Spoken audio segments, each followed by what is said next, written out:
Pušelais, dzūkų sopulėliais surokuotos.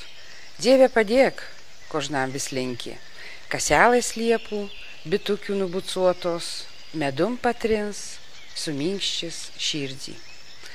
Ką buvom mažukai, važiuodavom kaimą pas diedulius. Ne visada norėjom, o kūtį daryt, o markatna, o anksti reikia įsmiegot, o draugaitių nėr. O dar ties, o dar norėtai žmogau, bet kad nėr kur. Mes turim jūs diedulių trovų. Ana, matai, žiūrėk, močiutės ratelis, kur dūzgė vakarais, o va savo diedulio darytas kuparis, spinta. Čia jūs pabūsit savo vaikystėn.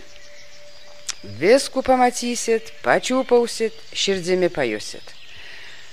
Spakaina, cykų, o jau gražu.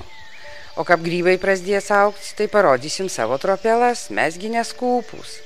Pas mus čia kaip muziejun, tik viskų možna judyt, rušyt, ir vietos, kur lašinį paskept, ir sulos atsigert. Ir pasmaudyt sveikan vandenin galėsit, kadaise iš čia juodų žemį druskininkos navežė. Dar tik kurortas. Jei turit namie šunukų, katukų ar oškutį, nepalikit. Nemožna gyvuluko kankyt. Pasimkit su savim. Jam čia patiks. Kad miegas būt saldus, tai matiracus iš šviežio šieno padarė. Kad tik triukšmo to pas mus daug. Ryti paukštukai visokiausiais balsais ulbuoja, o vakari varlais orų pranašauna. Ir dzūkijų savo mylimų parodysim.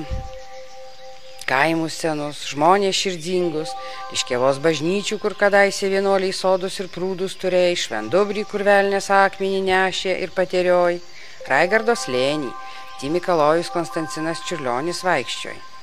O pas mus kaimynų Antanų Česnulį, tai tokių grožybių ant kiemo padaryta, kad net širdis dzaugės. Lekuca daug šnekėts, geriau rozų pamatyts, negu 10 išgirst. Atvažiuokit, nepasgailėsit. Sutiksim kaip svecį, išlydėsim kaip giminį. Tai netrukdysiu, eikit, kraukit daiktus, o man reikia eiti vištukės pašerts, kaip atvažiuosit bus šviežių kiaušinių. Paucienės išsikepsim. Oi, ledva nepamiršau, čia aš su savo žmogum.